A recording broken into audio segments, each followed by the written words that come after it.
There's a person who's naturally quiet and doesn't always feel comfortable in the world's noise. They listen way more than they talk. They might stare at how the sunlight hits the wall and think about the movement of time, realizing that everything is always changing. They pause before speaking, not because they're lost, but because they're quickly weighing 10 different possibilities in their mind. These are the deep thinkers.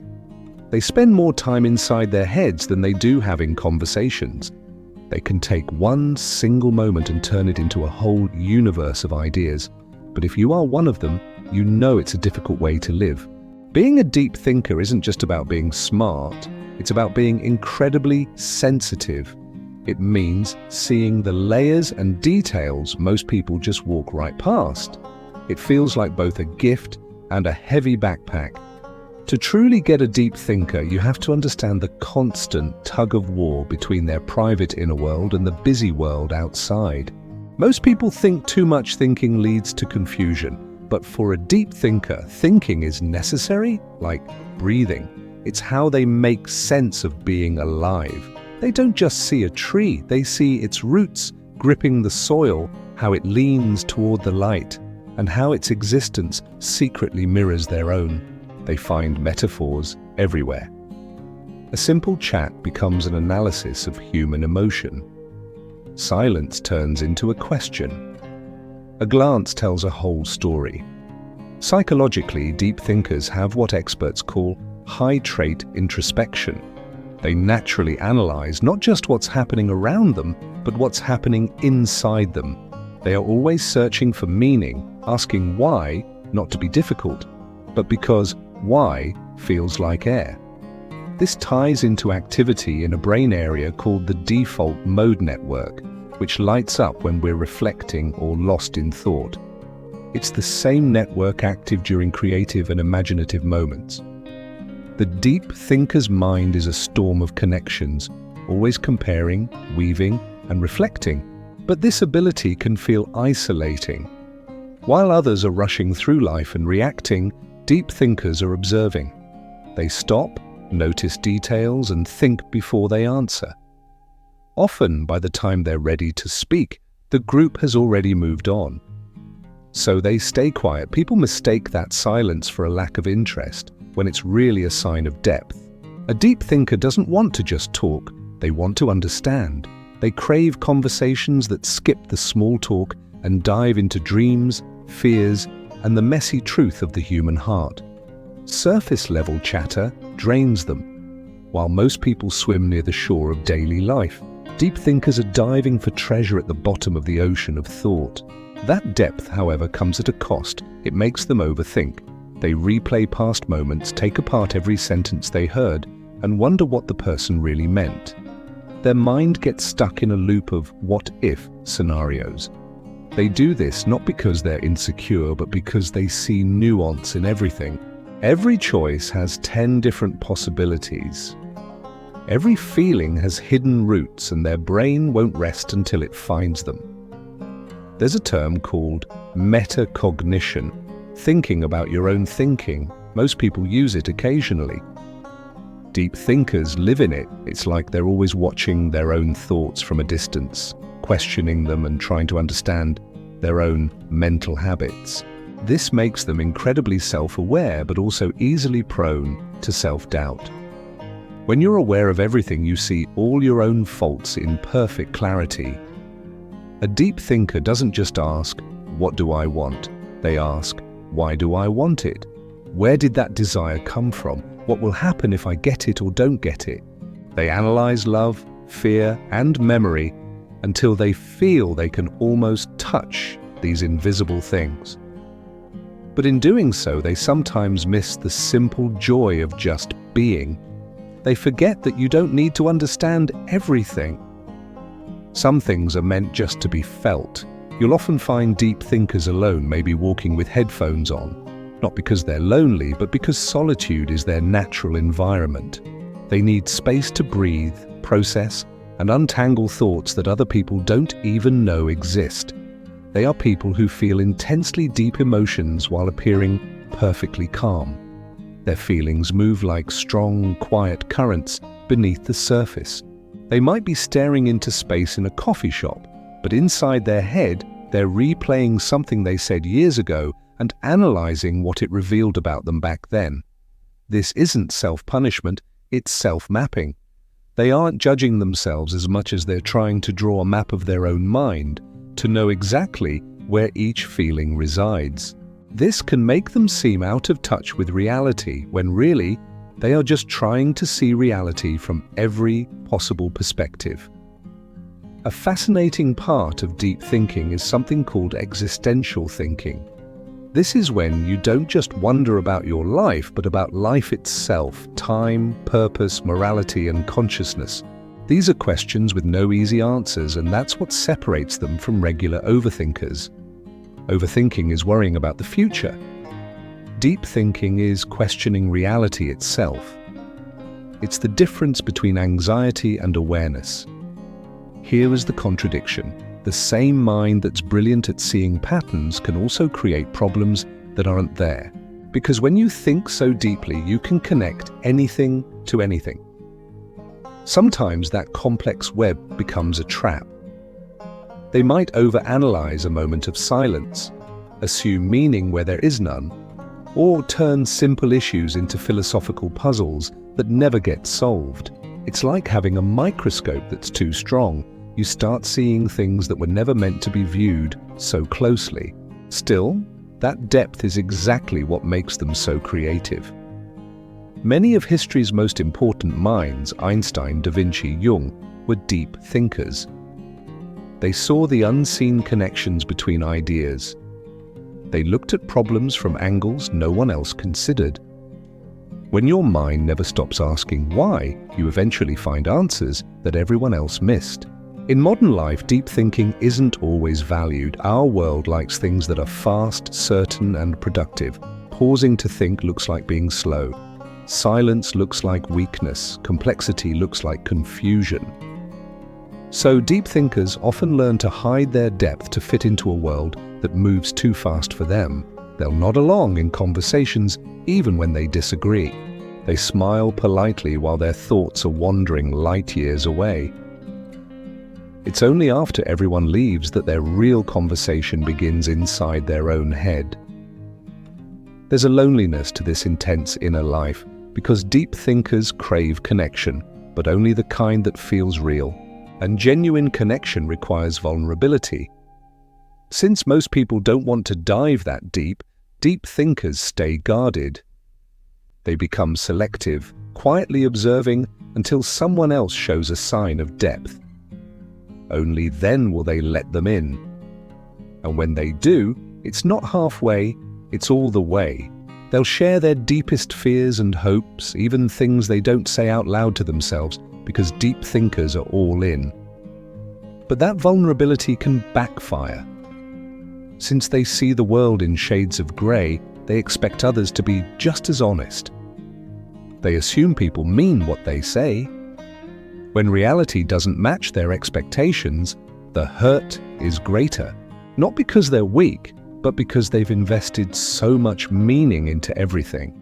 To a deep thinker, even a small letdown feels huge, and even a brief kindness can completely restore their faith. Everything matters. That's the double-edged sword. Memories as ecosystems. For deep thinkers, every thought is alive, every emotion echoes. They can't just turn off their feelings even when they want to. They feel the weight of things others ignore, how a stranger avoids eye contact, how laughter ends when the moment passes, how people promise forever while already thinking of tomorrow. They don't just see what is, they see what could have been. A theory in psychology called depth processing says that they record experiences with rich meaning and emotional ties. When they remember something, they don't just recall the facts. They recall how it felt, what it meant, and what it symbolized. So they carry memories not as quick snapshots, but as entire emotional environments. That's why nostalgia hits them harder. That's why a song can suddenly transport them back to an old version of themselves. This is more than just feeling strongly, it's how their brain is wired. Studies show that people who think abstractly have stronger connections between the emotional and analytical parts of the brain. They literally think and feel at the same time. That's why they can't simply stop their thoughts. Their feelings and their logic are fused together. People might call them difficult or dramatic or too complicated, but they are really just aware. They see the hidden rules behind everything. Fear acting like anger, love hiding behind pride, people projecting what they can't accept in themselves. Once you see that deeply, it's impossible to unsee it. Deep thinkers often have trouble staying present, not because they don't want to, but because their mind exists across timelines. They replay the past, analyze the present, and picture 100 versions of the future all at once. It's exhausting, but it's also wonderful because it means they can see opportunities where others only see dead ends. They can find meaning even in pain, and that gives them resilience. To a deep thinker, even suffering is valuable information that teaches them about the world and themselves. The hardest lesson. But maybe the hardest part of being a deep thinker is learning when to stop thinking, when to let go of the need to understand every single thing, when to accept that some answers simply don't exist yet. Meaning, no matter how hard we chase it, is something we create, not something we discover. And that's the quiet joke. The same mind that searches endlessly for truth eventually realizes that peace isn't found in answers. It's found in presence. It's found in sitting under a sky that offers no explanation, but still feels infinite. It's about living with unanswered questions and still feeling complete. Maybe that's the final level of deep thinking, not knowing more, but needing less. Not analyzing everything until it's dead, but understanding that depth isn't about drowning in thought. It's about having enough clarity to float. You can usually spot a deep thinker not by what they say, but by the spaces between their words. That pause before they speak, where their mind is cycling through layers of thought, isn't hesitation, it's precision. They are searching for the most truthful way to express themselves because words matter to them. They know how language shapes reality and how a simple sentence can help or hurt. So they speak carefully, sometimes too carefully, which makes others think they're shy or withdrawn. The truth is, they're listening to everything: the tone, the hidden message, the silence between the words. To them, communication is about what is felt, not just what is said. Psychologically, this level of awareness is connected to high empathy and superior pattern recognition. Deep thinkers are constantly reading emotional data. They notice tiny facial expressions, subtle voice changes, and small shifts in energy that reveal what someone is hiding. That's why they can often sense when something is wrong, even when no one else can. It's not psychic ability, it's attentiveness. They process the world like a detective of emotion, looking for patterns that others miss. But this type of mind has a strange side effect. When you can see through everything, it's hard to stay naive. You start to notice the contradictions, how people say one thing but do another, how society celebrates perfection while hiding its pain, and how every happy image is often an illusion. Once you see that clearly, it changes how you interact with the world. You stop needing approval from others. You crave truth instead. That's why deep thinkers are often drawn to art, writing, philosophy, or solitude. Not because they're avoiding life, but because they're trying to understand it. They need places where their minds can stretch without judgment. They find comfort in books, music, and long walks where thoughts can roam free. They may not talk much, but when they do, it's on purpose. They want conversations that wake something up inside them, ideas that stick with you long after the discussion is over. Yet, for all their insight, deep thinkers struggle with mental noise. Their thoughts just won't stop. It's like standing in front of 10 radios, all playing different memories, ideas, and questions at once. Even when they try to relax, their brain is still replaying, rewriting, and predicting. While most people can distract themselves with sound, deep thinkers often drown in silence, because silence simply amplifies everything inside. This often leads to rumination, repetitively focusing on problems or mistakes. For many deep thinkers, this isn't about being negative, it's about trying to find resolution. Their mind wants closure, wants to understand, and wants to fix the contradictions. But not every question has an answer. And learning that is one of their hardest challenges. The famous quote, "I think, therefore I am," sounds profound, but for a deep thinker, it can feel like a curse. Thinking proves their existence, but it can also consume it. They can think themselves into a corner, analyzing love until it feels mechanical, studying fear until it becomes predictable. They can know so much about emotion that they forget to just feel it. Sometimes the hardest thing for a deep thinker to do is simply experience life without taking it apart. But when they find that balance, when thought serves their feelings instead of replacing them, they become extraordinary. At their best, deep thinkers are bridges. They connect logic with empathy, intellect with intuition. They can analyze pain and still feel compassion for it. They can see humanity's flaws and still choose to love it. That is wisdom, not just intelligence. A deep thinker doesn't see people as good or bad. They see them as stories. They understand that everyone is shaped by invisible battles and experiences, so they forgive easily, but they rarely forget the lessons those people taught them. If a deep thinker seems sad, it's not always pure melancholy, it's awareness. It's the understanding that beauty and loss are always tied together, that everything we care about eventually changes. It's accepting that joy and sadness are two notes in the same song. They see emotional complexity, the ability to feel mixed emotions simultaneously. They don't judge feelings as good or bad, they treat them as information.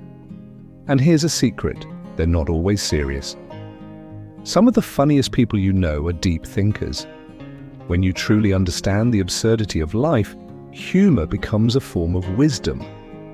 They laugh not because they don't care, but because they see how fragile everything is, and laughter is how they hold it gently.